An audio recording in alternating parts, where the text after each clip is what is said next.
Start भैया। दोस्तों नमस्ते, सत श्री अकाल, जय श्री राम, अल्लाह हाफिज। आज आप सबको आज रक्षाबंधन है। रक्षाबंधन की बहुत बहुत बहुत शुभकामनाएं, बहुत बहुत शुभकामनाएं। एक बार एक्चुअली ये हमको जो है नया फोन मिला है, तो आज मैं इस फोन से लोगों को बहुत परेशानियां हुई हैं। इनफैक्ट परेशानी तो पूरी दिल्ली में हुई है, लेकिन मैं किराड़ी का विधायक हूं तो उसकी जिम्मेदारी मैं खुद ले रहा हूं। मैं चाहता हूं मेरे आप मित्र, मैं लेट नाइट इसलिए आया हूं, सब लोग रक्षाबंधन में ट्रैफिक में जाम में फंसे हुए थे पूरे दिन भर। अभी बहुत सारे लोग घर आ गए होंगे, तो मुझे लगा कि थोड़ा लेट 10 बजे के बाद मैं लाइव करूंगा, क्योंकि कल रविवार है तो सभी लोग उसे ठीक से देख पाएंगे, सुन पाएंगे। मैं सभी मित्रों से, किराड़ी वासियों से, मेरे भाई बहनों से और दिल्ली के लिए जितने भी मेरे मित्र मुझे सुन रहे हैं, मैं कोशिश करूंगा कि 30 से 40% प्रश्नों के मैं उत्तर दे पाऊं, और लगभग भाई 5-7-8 मिनट में मैं ये समाप्त भी करूंगा। जब 7 मिनट हो जाए तो आप मुझे इशारा करिएगा, नहीं तो बातचीत करते करते बहुत टाइम बीत जाता है तो हमें पता भी नहीं चलता। कई बार होता है कि कई लोगों की क्यूरियोसिटी होती है, कई लोग जेन्युइन क्वेश्चन पूछते हैं, कई हमारे दोस्त जो है जानबूझ करके नेगेटिव प्रश्न करते हैं। लेकिन कोई बात नहीं, लोकतंत्र है। मेरी एक आदत है, मैं किसी को ना ब्लॉक नहीं करता।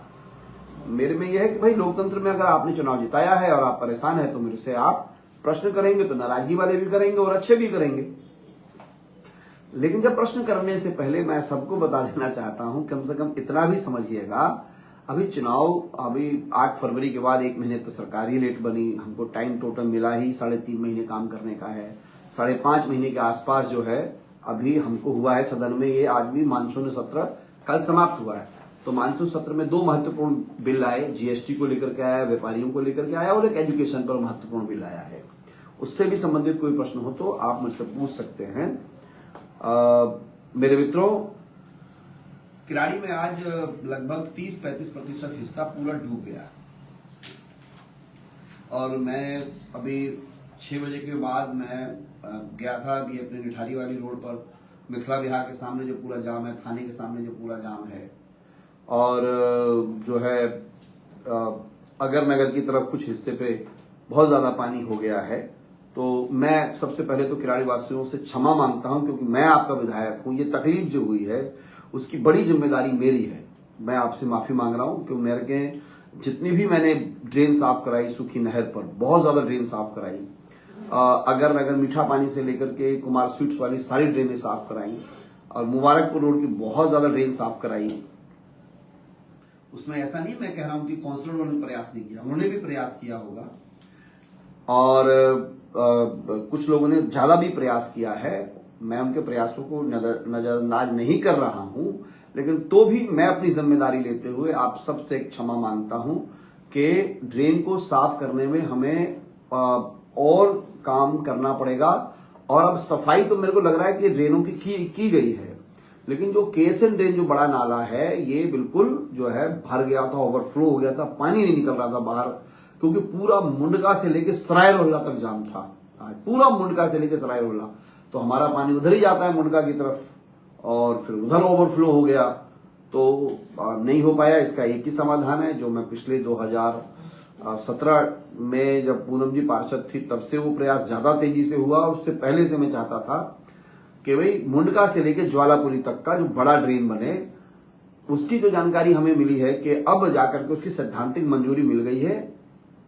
मैंने कई बार प्रयास किया कि भाई इस पर हम बार बार इधर से उधर जाएं, कोई माने कि कोई इसका तोड़ जो है एक ही है कि मुंडका से लेकर के रेलवे लाइन की लैंड पर ज्वालापुरी तक ये ड्रेन बने, और वो उसकी सैद्धांतिक मंजूरी हो गई है। उसमें लगभग 250 करोड़ का वो प्रोजेक्ट है। 4-5 विधानसभा को उससे फायदा मिलेगा, और उसको लेकर के मैं बहुत ज्यादा प्रयास, लगातार पीडब्ल्यूडी से टच में रहना, रेलवे वालों से टच में रहना, टेंडर कैसे होंगे, ये सब चीजों की प्रक्रिया भी चल रही है। यहां तक कि कल मैं विधानसभा में था तो मेरी प्रवेश वर्मा जी से, पीडब्ल्यूडी मिनिस्टर से भी बात हुई। उन्होंने कहा भी सैद्धांतिक मंजूरी तो हो गई है। अब मैंने कहा कि उसके टाइम फ्रेम में इसको करना ही पड़ेगा, क्योंकि 10-12 साल हो गए इस बात को करते करते। तो अब नहीं होगा तो हमारे पास क्या है, कुछ चीजों को लेकर के सिवाय कोर्ट जाने के अलावा कोई रास्ता नहीं बचता है। हमको अब हाई कोर्ट मूव ही करना पड़ेगा अगर ये जल्दी से स्टार्ट नहीं हुआ तो। भाई सुखी नहर रोड पर क्योंकि सीवर का काम चल रहा है तो वो भी निकालने वाला रास्ता नहीं है ठीक से, उस पर उसको ठीक होने में भी 2-2.5 महीने और लगेगा रास्ते को, क्योंकि वहां पर तेजी से जो है ड्रेन का काम हो रहा है। इस बीच में कुछ कुछ क्वेश्चन आते हैं तो आप मेरे से क्वेश्चन भी करते रहिए। क्वेश्चन आ रहे हैं? क्वेश्चन आ रहा है, अमित जवाब ये पूछ रहे हैं, मुबारकपुर से मजरी गांव वाला सड़क बहुत खराब है, वो कब तक बनेगी? और किराड़ी में एक भी सीजीएचएस की डिस्पेंसरी अभी कार्यरत नहीं है। कौन है? मुकेश दवास जी, अमित दवास। अमित दवास जी, आपने बहुत अच्छा प्रश्न किया है, क्योंकि जो रूप बिहार कृष्ण बिहार बाबा जो हाईवे की तरफ जो रास्ता गया है, जो आपके गांव से लेकर के मुबारकपुर गांव से लेकर के वहां तक गया है, आगे जाकर के आप देखेंगे बहुत ज्यादा खेतों का पानी ओवरफ्लो हो गया है, वो आगे आ गया है। तो वो मजरी वाले गांव का भी तालाब है जो आप देखते हैं उधर भी ओवरफ्लो हो गया, अभी आज बहुत ज्यादा पानी हो गया है, तो इधर पानी आ गया है। लेकिन जो हमारे हिस्से का है तो आप ये समझिए, मैं आपको वादा कर रहा हूं, इसको मैं लगभग 30-35 दिन में पूरा रोड ये क्लियर कर देंगे, जहां जहां पर दिक्कत है इसको मैं 30-35 दिन में। रही बात सीजेचएस की, तो सीजेचएस की डिस्पेंसरियां केंद्रीय जो कर्मचारी होते हैं, जो रिटायरमेंट वाले होते हैं या उनके लिए होती है। तो मैं देखता हूं कि हमारे यहाँ सेंट्रल गवर्नमेंट के कर्मचारी बहुत कम है। हालांकि ये स्कूल खुलना चाहिए, जो सेक्टर 22 के पास सेंट्रल स्कूल है। अब हमारे यहाँ 3-3 सांसद चले गए, पता नहीं क्यों नहीं करते, सेंट्रल गवर्नमेंट से ये जुड़ा हुआ है। और मैं डीजीएचएस की जो डिस्पेंसरियां हैं वो मैंने एनआरएचएम की खोली हैं, 4-5 पहले खोली थी। मोहल्ला क्लिनिक खुले हुए हैं बहुत सारे। तो अब वो जैसे स्थितियों में है वो हैं। अब हम नए सरकारी भवनों पे खुलवाना चाहते हैं, लेकिन उसके लिए हमारे पास लैंड ही नहीं है, ले दे करके किराड़ी गांव में है। अब उसके लिए प्रक्रिया चल रही है। अभी निठारी का जो हमने स्कूल के पास डीजीएचएस की डिस्पेंसरी को हमने नीचे डिस्पेंसरी और मेटर्निटी गाइनिंग होम, उसके अंदर पानी की बड़ी स्थिति खराब है, पानी ही घुटने घुटने भर निठारी गांव में भर गया है। तो मैं इस पर अभी मैं झूठ नहीं बोलूंगा, मैं सेंट्रल गवर्नमेंट की जो डिस्पेंसरी है उस पर कोई वादा नहीं करता, क्योंकि लैंड नहीं है। लेकिन जो दिल्ली सरकार के हैं उनसे मैं सरकार से अनुरोध करूंगा कि वो अच्छे से चले। कोई और प्रश्न है क्या? दुर्गानंद झा जी पूछ रहे हैं, पानी निकासी को लेकर आपकी क्या योजनाएं हैं? तो दुर्गानंद जी ने सुना नहीं है क्या मैंने जो भी बताया है? पानी निकासी को लेकर के मुंडका से लेकर के दुर्गानंद जी ज्वालापुरी तक बड़ा ड्रेन बनना है, जो लगभग 3-3.5-4 मीटर गहरा होगा और चौड़ा होगा 1.5 मीटर के आसपास, उससे ज्यादा के आसपास। ये ड्रेन बनने में लगभग 2-2.5 साल लगेंगे, मुझे ऐसा लगता है। इसको पैसा बहुत ज्यादा लगना है, उसी को लेकर के हम लगातार लड़ाई लड़ रहे हैं। इसको लेकर के सांसद जी को मैंने बहुत बोला है कि भाई एक रोड ओवर ब्रिज, क्योंकि रोड ओवर ब्रिज की बात थी, फिर रोड ओवर ब्रिज की बात हो गई, वो बन जाए। उसका भी 170 करोड़ का बजट बन गया है नांगलोई और जो है रोड ओवर ब्रिज का, और ये ड्रेन का, तो उस पर हम काम कर रहे हैं। आप चिंता मत कीजिए, मैं अपने कार्यकाल में, देखिए मैं दिक्कतें तो बहुत हो रही है, मैं दिक्कतें इसलिए कह रहा हूं, मैंने पहले लाइव पर कहा था कि ये यूडी का लेटर आया है एडिशनल चीफ सेक्रेटरी का। अब हैरानी की बात है, देखिए मैं भाजपा में 32 साल रहा हूँ, डेवलपमेंट पे भी पक्षपात हो। देखिए भगवान के घर चली गई है शीला दीक्षित जी, मैं उनकी जैसी लीजेंड महिला नहीं देखी। मैं उस समय भाजपा में था, कभी भी मुझे फंड के लिए तंग नहीं किया गया। आज मैं आपको बताता हूं, देखिए ये चिट्ठी है, मैंने पहले दिखाई थी, और चिट्ठी में लिखा हुआ है एडिशनल चीफ सेक्रेटरी ने कि reallocation of fund among the assembly constituency carrying out development work in unauthorised colony of by DSIDC. अब डीएसआईडीसी हमारे यहाँ भी 30-35 कॉलोनी में काम कर रही है। अब किन कॉलोनियों को पैसा अलॉट हुआ है, ये चिट्ठी आई थी 18/7/2025 को, जबकि मैंने अपने यहाँ से 10 करोड़ के एस्टिमेट बना के भेजे थे।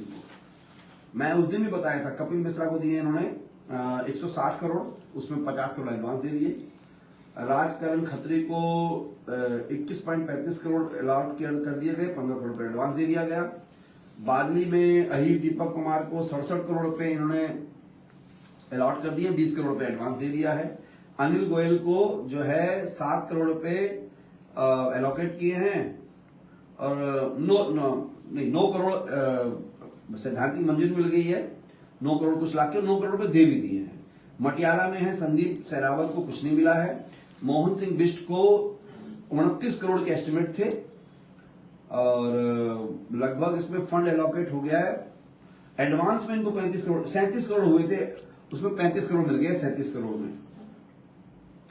और ये करतार सिंह तंवर को 28 करोड़ रुपए का एस्टिमेट बना था, 20 करोड़ रुपए दे दिए गए हैं। रविंदर सिंह नेगी को 33 करोड़ रुपए का बजट इनका बनाया गया, अनऑथराइज्ड कॉलोनी का 20 करोड़ रुपए दे दिए गए। और विजेंद्र गुप्ता के यहाँ एक कॉलोनी है, उन्होंने बनाया 2,99,00,000 का, तो 3 करोड़ रुपए दे दिए गए इनको। और रविंदर इंद्रराज को 92 करोड़ रुपए का लोकेशन हुआ, तो 30 करोड़ रुपए एडवांस दे दिए गए। कुलदीप सोलंकी को 13 करोड़ रुपए का इन्होंने एस्टिमेट बनवाया, 10 करोड़ रुपए एडवांस दे दिए। आशीष सूद जी के यहाँ भी अनऑथराइज्ड कॉलोनी कम है, तो आशीष सूद जी का हैरानी की देखिए, हाँ 35 करोड़ रुपए दिए, मिनिस्टर है वो, तो 19 करोड़ रुपए एडवांस दे दिए। मैंने 10 करोड़ का भेजा था, क्योंकि हमारे यहाँ कॉलोनियों में पहले काम हुए थे कुछ डीएसएनडीसी में, तो 10 करोड़ का भेजा, 1 रुपया नहीं दिया।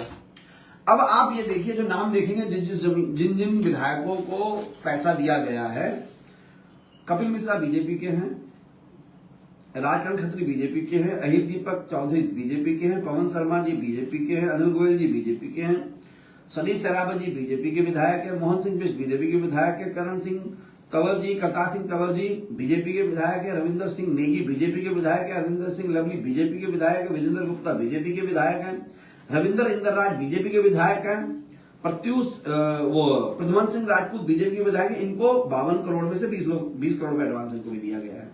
कुलदीप सोलंकी बीजेपी के विधायक हैं और आशीष सूद बीजेपी के विधायक और मंत्री हैं। एक भी रुपया आम आदमी पार्टी के संजीव झा के यहाँ, बहुत बड़ी कॉलोनी है पुरानी, वहां 1 रुपया नहीं दिया, हमको 1 रुपया नहीं दिया। ट्रांसजमुना में जो हम 22 आम आदमी पार्टी है, मैंने 1 रुपया नहीं दिया। ये आपकी जानकारी में बता रहा हूं, नहीं तो आप ये नेट पे भी जाकर सर्च करेंगे, मैं झूठ नहीं बोलता हूं। अब मूर्खों को ये नहीं पता, इन लोगों को ये कैसे निकाल रहे हैं। मान लीजिए ये ड्रेन है, यहाँ बीजेपी का एमएलए है, यहां आम आदमी पार्टी का आ गया एमएलए, और यहां बीजेपी का आ गया। तो इतने बड़े मूर्ख हैं कि कह रहे हैं हम यहां पैसा देंगे, यहां पैसा, यहां देंगे ही नहीं। तो भाई आउटफॉल जाएगी कैसे यहां पर? आप पक्षपात करेंगे, तो ये पक्षपात बहुत बुरी बात है। किराड़ी की जनता बड़ी परेशान है। पिछली बार हमारे सांसद जी जो थे, बहुत पैंट पानी में घुस करके मुंडका में लाइव करते थे, छाती पीट करके। सांसद जी, किराड़ी कॉन्स्टिट्यूएंसी भी आपकी लोकसभा में, आप कहिए इनको, यूडी डिपार्टमेंट को, कि आपके लोकसभा में 2 कॉलोनी 3 कॉलोनी में विधानसभा में पैसा पास होगा, किराड़ी में नहीं होगा अनऑथराइज्ड कॉलोनी के लिए, तो अनर्थ है। और उसके लिए जितनी संभव लड़ाई हमको लड़नी पड़ेगी, हम तो लड़ाएंगे, कोई क्वेश्चन है। और रंजीत शर्मा जी पूछ रहे हैं रेलवे लाइन का फ्लाईओवर कब बनेगा? रंजीत शर्मा जी, रेलवे का फ्लाईओवर का 170 करोड़ का एस्टिमेट बन गया है। अब उनकी मंशा है, एमसीडी वाले बदतमीज नंबर 1 है, पहले उनके पास रही इतने सालों तक। एमसीडी को तो होना चाहिए था इराक के अंदर, जहां सद्दाम हुसैन का शासन है ना, वो पूछता है इनसे कि काम क्यों नहीं करते हो। इनका इंजीनियरिंग डिपार्टमेंट इतना खतरनाक है, एंड ऑफ द डे 7-8 साल फाइल रखने के बाद उसने कह दिया कि हमारे बस का नहीं है। अब उसे ट्रांसफर कराया, अब पीडब्ल्यूडी से एस्टिमेट बना है, क्या कह रहे हो, पीडब्ल्यूडी से एस्टिमेट बनाया है, और अब देखो हम उसको जल्दी से जल्दी चालू कराएंगे। अब इसमें क्या है, पंजाबी बाग का डीसी और कंझावले का डीसी को, दोनों को मिलाकर के इस पर जो लैंड एक्वायर होनी है उस पर प्रक्रिया स्टार्ट होनी है। तो रजनीश राजपूत जी पूछ रहे हैं, आपने राशन कार्ड बनवाने की बात की थी पर वो आप कर नहीं रहे। रजनीश जी, देखिए आपने बहुत अच्छी बात कही, कल भी इस पर इवन तविंदर सिंह मारवा ने ये सवाल उठाया। भाई एफसीआई का गोदाम किसके है? सेंट्रल गवर्नमेंट के। एलोकेशन कौन करता है? कॉन्स्टिट्यूंसी के हिसाब से सेंट्रल गवर्नमेंट, दिल्ली गवर्नमेंट करेगी। तो हम भी अपने हिस्से की चीजें मांग रहे हैं, हम भी अपने हिस्से की चीजें मांग रहे हैं। तो मैं कह रहा हूं भाई, राशन कार्ड बनना चाहिए। तो अब तो चारों जगह पर भाजपा की सरकार है। कुछ कहना चाह रहे हो आप अन्ना जी? कुछ कह रहे हैं, बताओ ना, कुछ उनको कह रहे हो। तो यहां पर राशन कार्ड के लिए तो मैंने डिमांड मांगी है कि भाई मेरे यहाँ पर कम से कम अभी 70,000 राशन कार्ड बनने हैं, और 1.5, 2 साल, 3 साल तक वेटिंग चल रही है। तो अनर्थ है, लेकिन बहुत जल्द मुझे आशा है कि इतना लड़ाई करेंगे, नहीं तो क्या करेंगे, हाईकोर्ट जाएंगे हम लोग। 2-3 विषयों को तो हाईकोर्ट जाना पड़ेगा। हाँ, जियाउल हक जी बोल रहे हैं, बिना फंड मिले इतने कुछ मैनेज करने के बहुत बढ़िया बात है। जियाउल हक जी बोल रहे हैं, बिना फंड मिले इतना कुछ आप मैनेज करके बहुत ज्यादा काम कर रहे हैं, ये आपके लिए बहुत बहुत मैं धन्यवाद करता हूँ। आप कुछ कह रहे हैं, बता दीजिए क्या कह रहे हैं। रसोई में चले जाऊँ, कल चूल्हा दम। तो आप सर रसोई में कुछ चढ़ाया है, वो बंद करवा दो। तो जब मैंने आपको बोला था लाइन में आकर के सब कुछ बंद करना है, तो अब क्या कह रहे हैं? जियाउल हल्दी बोल रहे हैं बिना फंड मिले इतना कुछ मैनेज करना बहुत बड़ी बात है। वी आर विथ यू विधायक जी। धन्यवाद जियाउल जी। और भी है प्रश्न? और एक लास्ट क्वेश्चन है, रोशन मिश्रा जी पूछ रहे हैं, बैटरी रिक्शा वाला अपना बहुत मनमानी कर रहे हैं रोड में जो पानी भर गया। देखिए, बैटरी रिक्शा वालों को हम रोजगार के साथ हैं। बैटरी रिक्शा वाले कई जगह पर कईयों की शिकायतें आती हैं। मैं बैटरी रिक्शा वालों से निवेदन करता हूँ कि भाई आप लोग थोड़ा सा देखिए, जब बहनें जाती है, महिलाएं जा रही होती है, मैंने कई बैटरी रिक्शा वाले भाइयों को देखा, तेज गाने चलाते हैं, गुटखा खा रहे हैं, थूक फेंक रहे हैं और गालियां वगैरह तेरी माँ की तेरी बहन की कर रहे हैं। यार ये कोई अच्छी बात है? मैं रिक्शे वाले भाइयों से कहना चाहता हूँ, हम आपके रोजगार के साथ खड़े हैं। और लास्ट क्वेश्चन है, तरुण झा जी बोल रहे हैं जो वृद्धावस्था पेंशन को लेकर के कोई काम चालू? अरे वृद्धावस्था पेंशन कोई चालू नहीं हुई अभी। दिल्ली सरकार ने 2500 रुपए महिलाओं की पेंशन की बात कर रहे थे, वो भी चालू नहीं हुआ है। कल पूरा दिन हाउस के अंदर हम कहते रहे 2500 रुपए आपने कहे थे देने के लिए, क्यों नहीं दे रहे हो? तो नहीं दे रहे हैं जी। अब वहां पर जो है हमने कहा हमें छोटी बसें भी दे दीजिए, बस छोटी बस को लिए भी बड़ी परेशानी कर रहे हैं। मतलब इतनी रिवेंज थोड़ी ना होती है। वो क्या है कि मैं देख रहा हूँ, हालांकि सरकार मुझे ज्यादा रोक नहीं पाएगी, ये अपने चंगुलों में खुद फंस रहे हैं लोग। और भाई मैं तो हाउस में क्वेश्चन उठाता हूँ, मैं जिस पार्टी से जीता हूँ, जिस अरविंद केजरीवाल जी की वजह से और आप खिलाड़ी की जनता के स्नेह से जीता हूँ, मैं उसके लिए उनको थोड़ी ना छोड़ दूंगा। ये लोग मुझे कहते हैं कि नहीं कॉम्प्रोमाइज कर लो, आप हमारे पक्ष में बोलो। मैं क्यों बोलूंगा तुम्हारे पक्ष में? अच्छा काम करोगे तो अच्छी बात करेंगे। मतलब कि लगा लो इनके मंत्री इतने बदतमीज हैं हाउस के अंदर, हर एक को तू तड़ा करके बोलते हैं। एक इनका मंत्री है जो धार्मिक राजनीति करते थे और वो गुरुद्वारा प्रबंधन कमेटी के चुनाव लड़ते थे। उनके ऊपर पंजाब में, दिल्ली में गुरुद्वारा प्रबंधन के एडमिनिस्ट्रेशन में इतने आरोप लगे, मतलब कि गुरु घर में गोलक चोरी तक का आरोप लगा। वो हमको सीख दे रहे हैं। जो कपिल मिश्रा जिंदगी भर तक मोदी जी को गाली बकता रहा, वो हमें और मेरे को जो है वो सिखा रहे हैं कि मुझे ये सिखा रहे हैं कि भाई आपको कैसे एक्ट करना चाहिए। चीज जल रही है, वो ठीक करो। लास्ट क्वेश्चन है, मनीष जी पूछ रहे हैं, दिल्ली की ड्रेनेज व्यवस्था बहुत खराब है, सरकार ने एक कौड़ी का काम नहीं किया। देखिए, दिल्ली सरकार बार बार Minto Bridge, Parvesh Verma Minto Bridge, Rekha Gupta Minto Bridge पहुंच जाती है।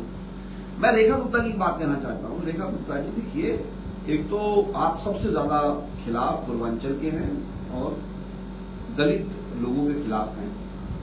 झुग्गी बस्ती को तोड़ने का आप पूरा काम कर रही हैं। पूर्वांचल का एक मंत्री है पंकज सिंह, उसकी बात नहीं मानते। मतलब कि डीटीसी की बसें और डेली बसें जो केजरीवाल जी ने खरीदी, उस पर जो फोटो लगाई गई वो पंकज सिंह परिवहन मंत्री की नहीं लगाई गई। जैसे पिछली बार परिवहन मंत्री कैलाश गहलोत थी, डीटीसी की बसों पर उनकी फोटो लगी थी, रेखा जी ने अपनी फोटो लगा ली। कल जीएसटी का बिल आया, मैंने मुख्यमंत्री जी से पूछा, मुख्यमंत्री जी इस पर स्पष्टीकरण दे दीजिए, छोटे व्यापारी कैसे जीवन जिएंगे? वो तो कलम ही घसते रहेंगे, वो तो कागज घिसते रहेंगे। आपने कई अमेंडमेंट्स कर दिए, बिना बताए कर दिए,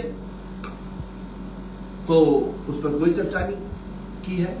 और बिल आज ला रहे हैं और 1 जुलाई 2017 से कह रहे हैं उसको इम्प्लीमेंटेशन करेंगे उसका। तो इन सब चीजों से छोटे व्यापारी बड़े परेशान होंगे। अब हमारे कई मित्र जो हैं किराड़ी के, मैं आ जाऊं उस पर, मुझ पर कह रहे हैं कि आपने लेटर लिखे हैं, मुझे कई चिट्ठियां भेजी हैं कि जी आप एक किसी व्यापारियों के खिलाफ है। नहीं, मेरा ये मानना है किराड़ी की जनता से मैं मदद मांग रहा हूँ। कितना मिनट हो गया हमारे लाइव किए हुए? 18 मिनट। 18। अच्छा, आखिरी बात कर रहा हूं। मैं ये मदद मांग रहा हूं, भाई मुबारकपुर रोड अपने को क्लियर चाहिए, उसको रोड ओवर ब्रिज बनना है। मैंने कहा एक बर्तन भंडार वाले हैं, वो दिन भर वहां ट्रक खड़ा करके अपना माल उतारते रहते हैं। अरे मैंने कहा भाई रात को 10 बजे के बाद सुबह 10 बजे तक माल उतार लीजिए। जाम क्यों करते हैं आप लोग? नहीं मानते तो फिर मैं चिट्ठी लिखता हूँ। कुछ संस्थान ऐसे हैं जो नाम तो धर्मशाला है, काम कॉमर्शियल करते हैं, पानी चोरी करते हैं, बिजली कॉमर्शियल चोरी करते हैं। बल्कि एक ऐसा है, एक यहाँ टिकटॉक वाला, हमारे लोग गए, उससे रात को कपड़ा खरीदा और रात को उन्होंने लोगों देखा, सुबह तो कुछ उसमें सिलाई धुली हुई थी, सुबह बदलने गए तो कह रहे मैं नहीं बदलता। अच्छा, तुम नाली भी रोकोगे, दादागिरी भी करोगे, टैक्सेस की चोरी भी करोगे, इनलीगल कमर्शियल कनेक्शन भी लोगे, फायर की एनओसी भी नहीं लोगे और दादागिरी अलग करोगे। क्यों बर्दाश्त करेंगे भैया हम तुम्हारी? ऐसे जो ये मुबारकपुर रोड पर 6-7 ये जो अपने आप को बड़े बड़े उद्योगपति बनते हैं ना, इनके पास धेले की बैंक की गारंटी नहीं होती और हमारे यहाँ पब्लिक को परेशान करेंगे। क्यों भाई जाम करेंगे आप लोग? हम नहीं करने देंगे जाम। और मैं साफ साफ बोल रहा हूं, इन 6-7 लोगों को मैं ठीक करूंगा। एक ये जितने ये खाने वाले हैं, एक ये ढाबा है, एक जो है 3-4 ढाबे नान वान देता, एक मिठाई वाला है यहाँ पर, उसको बोल दे भाई तू साफ सुथरा बना दे, तो नहीं बनाऊंगा जी। सर्विस ठीक दे दो तो नहीं दूंगा जी। नाली भी रोकूंगा, नाली भी बंद करूंगा, कोई चीज का काम नहीं करूंगा, फिर सिफारिश रख मानी। मैं भैया मानने वाला नहीं हूं। मैंने 6 चुनाव लड़के देख लिया, कुछ लोग सुधरने वाले नहीं है। तो भाई तुम नहीं सुधरोगे तो मैं भी क्यों सुधरूंगा? तो बहुत सारी चीजों और अभी बहुत सारी डेवलपमेंट होगी। अभी 18-20 मिनट हो गया है। मेरे मित्रों, आपने मुझे धैर्यपूर्वक सुना। आज रात भर एक बिजी रहे, खिलाड़ी की जनता को परेशानी हो रही है, मैं उस परेशानी के लिए आपसे माफी मांगता हूं। लेकिन आप भी कुछ मेल जो है लेफ्टिनेंट गवर्नर को जनता जनार्दन से कहना चाहता हूं, उनको भी लिखें। और अभी जो नया जो काम अब स्टार्ट होने वाला है, मैं उसके बारे में बता दूं। 70 फीटा रोड पे जो नाले पार का जो हिस्सा था, उसका एस्टिमेट बन गया है, वो काम स्टार्ट हो जाएगा। और एक बहुत महत्वपूर्ण रोड है, तो हमने सैद्धांतिक रूप से आगे बढ़ेंगे, लोगों को डेवलपमेंट का काम कर रहे हैं। 8 साल हो गए थे किराड़ी गांव का रास्ता बने हुए, अब जाकर के हमने उसको बनवाया। कल रात को फिर जितना हिस्सा रहेगा उसको बनवा रहे हैं। और ये जो निठारी से बजीत बिहार से रोड वहां जा रही थी, यहाँ पानी भरा हुआ है, इस रोड को हम दोबारा बनाएंगे। कॉलोनी अच्छी बनेंगे, उस पर ड्रेन भी साइड में बनाएंगे। पार्क बनाने जा रहे हैं हम लोग, स्कूलों की डिमार्केशन करने जा रहे हैं हम लोग, अच्छे रोड बनाएंगे। मैं किराड़ी की जनता से यही कहना चाहता हूं। आप सब ने मुझे धैर्यपूर्वक सुना। एक बार रक्षाबंधन की पुनः शुभकामनाएं दे रहा हूं। मेरे तरफ से जो गलती हुई है, मैं हाथ जोड़ के माफी मांग रहा हूं। मेरे को थोड़ा समय दीजिए, मैं इसे अच्छे से करूंगा। भारत माता की जय, अम्बेडकरवाद की जय, अल्लाह हाफिज, जय श्री राम।